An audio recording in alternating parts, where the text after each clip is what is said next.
Wolfman presents Tommy, Victor, and Prong. Hey! Thanks for having me up here in the RV. Thank you, man. So, this is like a rentable RV. You don't have a customized RV yet? I figured you should have your face plaster on there. No, we just got like 8 shows on the West Coast, so we just ran down to Compton and paid the money and got one of these, you know, traveling family RVs, and that's what we got. And actually, we had to swap it out 3 times before we finally got one that was operative to our liking, and it was kind of hectic. But we got this, and otherwise, we would just be in a van. So yeah, you're not like the fancy schmancy kind of guy. Like you're who's got the money for it these days, you know? So. Yeah, like, and that's gonna be one of my questions. Like with the music, you seem like you're killing it right now. The new album, the tours. Everyone else seems to really be struggling. Maybe you are too. I don't know. But how do you stay on top in a struggling field? Well, it's a lot of hard work. I mean, when you're not on tour, you got to start thinking about writing new songs. And, you know, we've put out 6 records in the last 5 years.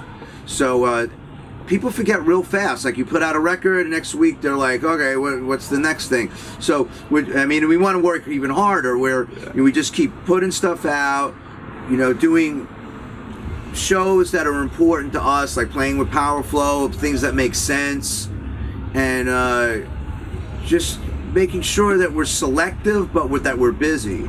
And you know, that's important. You know, it's like, and then making good music. I mean, like writing good songs. You know, having songs that relate to people and what's going on, and having anthems. And it's not just about riffing and. Yeah. And you know, like this, if people want to hear just guitar riffs, there's a million of gent bands and, you know, deathcore bands out there, and they all sound the same. So it's like, you know, Prong has its own identity. Like, you know, we have, you know, songs that people relate to and you know, want to hear. So that's like, and then we have a legacy. Like, we were around and came out of the Lower East Side. You know, there's a story behind it.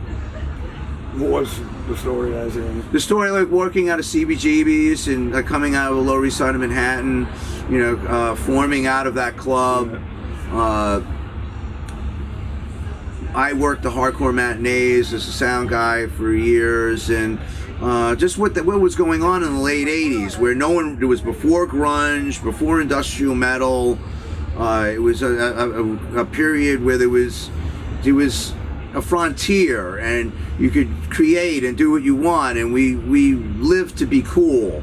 We didn't have to go online with a nice haircut to be cool. We lived it, you know. We lived in crappy apartments on the Lower East Side, and it was the real deal. Like, and we mailed our demo tapes to magazines and waiting for responses, and pressed our own records, and that's the way it was, you know. It wasn't like just posting stuff. Yeah. So I'm not blasting social media kids today and everything, but you know, I mean, it was a different era, and like, but that's the legacy of it. You from that time, yeah. You know. And you focused on your music and craft because you kind of, in my mind, is like one of the forefathers in thrash, definitely industrial.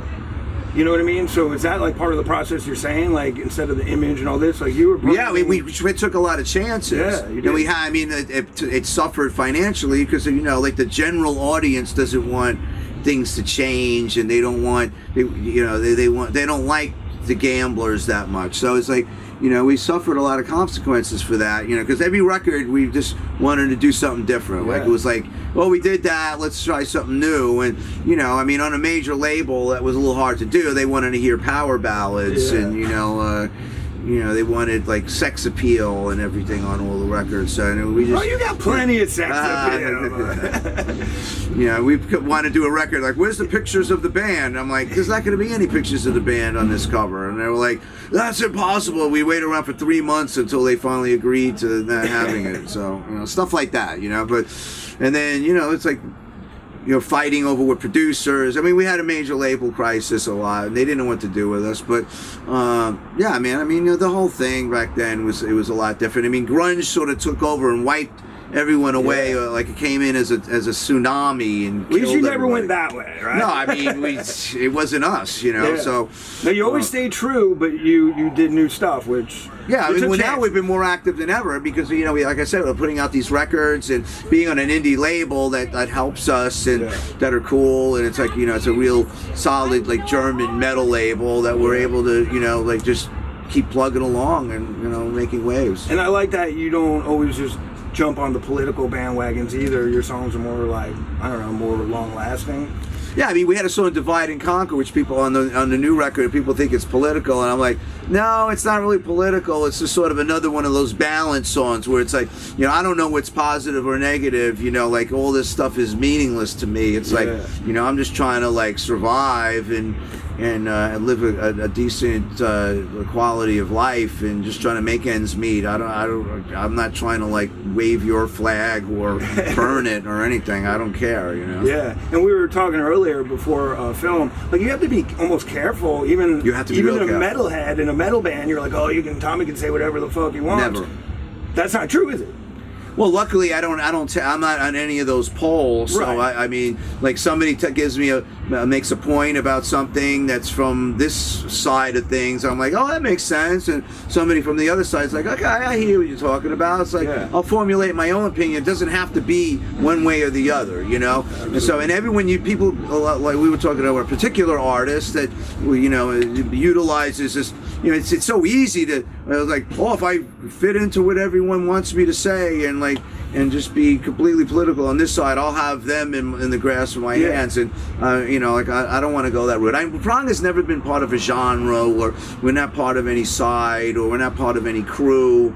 It's just like, you know, it is what we're doing, and that's it. And you know, I don't have to align with anything to you know, to sell records, and that's just not me. You know, like if some people feel comfortable with that, that's fine with them too. You know, so but I don't. You know, it's very easy to blast people and try to make a buck out of it, and that's like probably the easiest thing to do. It's good to be smart about things too. Like one artist I used to like was Elvis Costello. A lot of times he had like so many like hidden like things in his lyrics that were sort of political, but they could have been love songs, and they could have been, you know, just about his own vision. And you know, like we're talking about this guy with the Rolling Stones. They were sort of political in ways, but they never went. They always had like a, you know, like a subject matter, like Vietnam War or something. Yeah, but it was always about like maybe relationships or something that kept them from just being a blatant political band. You know, like and a lot of those political bands, you know, like they've gone to the wayside. You know, it's like, you know, who cares? You know, it's like when things change, they have to change with that. And then, you know, if it's not what they were originally saying, then you're screwed anyhow. So Brought to you by Wolfman Presents.